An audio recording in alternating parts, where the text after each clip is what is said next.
Welcome to This Explainer. Today, we're tackling something huge. We are going to see if we can explain everything.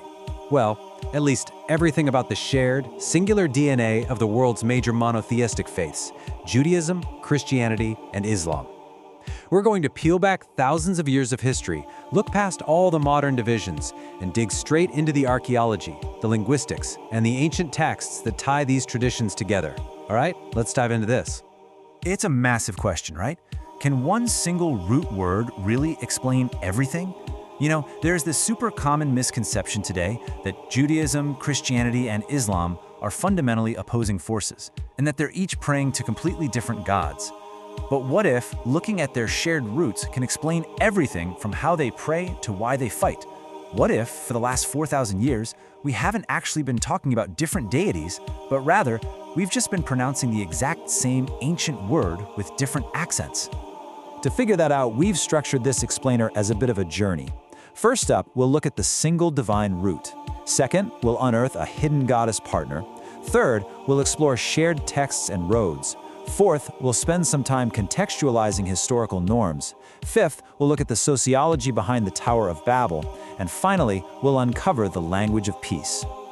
Okay, let's jump right into section 1, the single divine root, tracing the ancient word for God. We're going to trace the linguistic family tree of the divine names used by literally billions of people today. Just look at this progression. All of these major divine names descend from one ancient Proto-Semitic root, Ella, which simply meant God or powerful one. Over millennia, that single little root evolved. It became El and Elohim in Hebrew.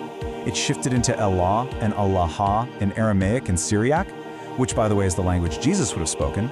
And in Arabic, it became Ilah and eventually the contracted form Allah. So they aren't separate inventions at all. They're direct descendants of the exact same ancient word. Take the Hebrew Elohim, for instance. It's built straight from that ancient Il root, expanded with an A and an M suffix. Now usually that M ending marks a plural, but here it's actually a majestic plural. It almost always governs singular verbs when referring to the God of Israel. Now compare that to the Arabic Allah. This is basically just a contraction of Al-Ilah, meaning the God. And here's a crucial piece of history. Arab Christians actively used the name Allah long before the dawn of Islam. In fact, 6th century Syriac Christian texts from Najran used Al-Ilah for the God of Christianity. They are, quite literally, linguistic siblings. What's really fascinating here is that the early texts actually remember a time when these names were totally distinct before they eventually merged. Look at this verse from Exodus 6:3. The text itself amazingly preserves its own historical memory of the older Canaanite-rooted name El, as in El Shaddai, fusing with the distinct separate name Yahweh. It gives us an incredible window into how early religious identity evolved and consolidated over time. Moving right along to section 2, the hidden goddess partner, unearthing Asherah in the archives. Now, we're going to dig into the archaeological archives for some evidence that honestly surprises a lot of people when they first hear about early Israelite worship. Back in the 1970s, archaeologists excavating a late 9th century BCE site in the Sinai called Kuntilat Ajrud found these ancient jars. And on them were inscriptions reading, "I bless you by Yahweh of Samaria and by his Asherah." A really similar inscription was also found in an 8th century BCE tomb in Judah. So in these early historical periods, we see Yahweh repeatedly paired in blessing formulas with Asherah. So who exactly was Asherah? Well, originally she was known as the consort of the Canaanite god El and the mother of 70 gods. But here's the real kicker. She wasn't just some forgotten foreign import. She's actually mentioned 40 times in the Hebrew Bible. The word denotes both a goddess and a wooden cult pole. And according to the Book of Kings, this Asherah pole physically stood right inside Solomon's temple for much of its history. It was there until King Josiah's massive religious reforms ordered it removed and burned in the Kidron Valley around 622 BCE. The fact that the biblical writers had to condemn this practice so strongly actually proves just how widespread it was among the Israelites. Okay, on to section 3, shared texts and roads, intersecting narratives and geographies. 25. That is the number of times Jesus, known as Isa in Arabic, is mentioned by name in the Quran. There's this persistent myth out there that Islam totally rejects the foundational figures of Christianity, but the Quran explicitly presents itself as confirming the Torah and the Gospel. It refers to Jesus by name 25 times and by various titles 78 times, fully acknowledging his virgin birth, his miracles, and his role as the Messiah.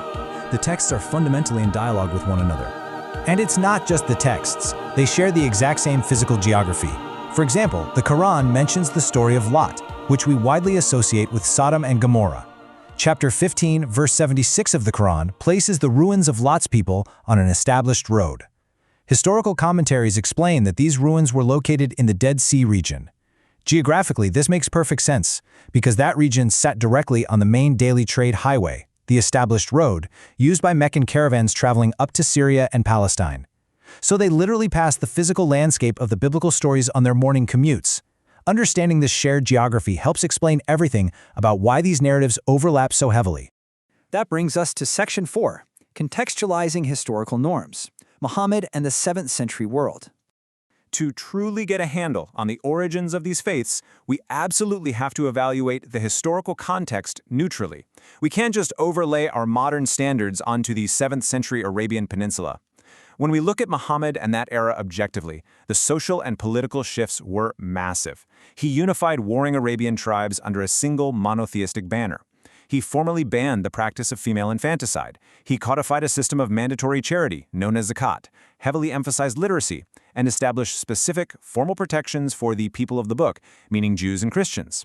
Now, this context is especially important when examining the contested historical records about the age of Muhammad's marriage to Aisha. It is vital to look at the global historical norms of that era.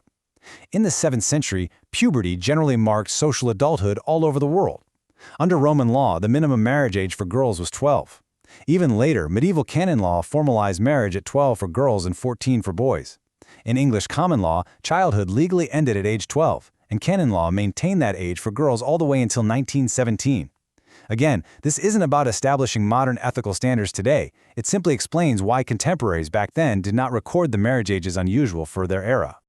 All right, Section 5, the Tower of Babel, the sociology of intergroup conflict. So here is the big question. If the linguistic roots are exactly the same, and these textual histories overlap so deeply, why on earth do these groups fight so intensely?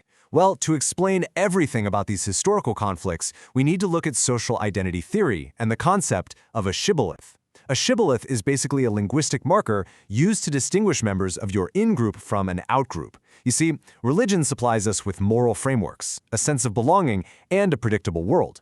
But over time, the specific pronunciation of a divine name becomes a sacred badge of loyalty. Arguing over whether to say Elohim or Allah actually stops being a theological difference. It turns into a boundary marker to show which team you're on. Which honestly makes the story of the Tower of Babel the perfect metaphor for all this. In Hebrew, the word balal literally means to confuse. The Genesis story describes a single unified construction project that utterly collapses. And it doesn't collapse because they're building different things, but because of a lack of mutual intelligibility. They literally can't understand each other's languages anymore. Arguing over El versus Allah is exactly this. It's babbling about the label on the brick while entirely missing the shared building we are all standing in. And finally, Section 6, the language of peace, reconnecting the linguistic branches. Let's see what happens when we finally peel back that linguistic confusion from Babel and just look at the unified core message underneath. Think about the famous Hebrew greeting, Shalom Aleichem. Now think about the Arabic greeting, Assalamu Alaikum. Both of these phrases stem directly from the exact same Proto-Semitic root, shalom, which means wholeness, safety, and intactness. They don't just mean the same thing conceptually. Linguistically, they are literally the exact same sentence, perfectly preserved across different branches of the same family tree. And you know, we actually see this everywhere once we know what to look for. Just look at the 99 names of Allah alongside their direct Hebrew cognates. Al-Qudus in Arabic is Hakadosh in Hebrew, the holy. Al-Malik is Melech, the king. As-Salam is Shalom, peace or wholeness. Seeing them side by side like this visually hammers home just how deeply interconnected the DNA of these faiths truly is. Even the word Islam itself is fundamentally tied to this idea. As a verbal noun, Islam is derived directly from that exact same shared SLM root. At its absolute core, it means submission or entrusting your wholeness and peace to a higher force. The goal across the board is that return to wholeness.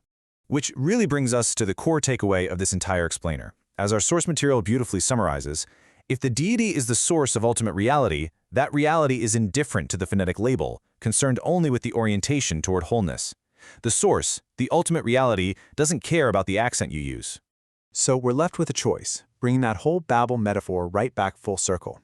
With all this shared linguistic history, archaeological evidence, and intersecting texts laid out before us, are we going to keep arguing over the label on the brick, or can this shared history finally help explain everything, allowing us to build the tower together?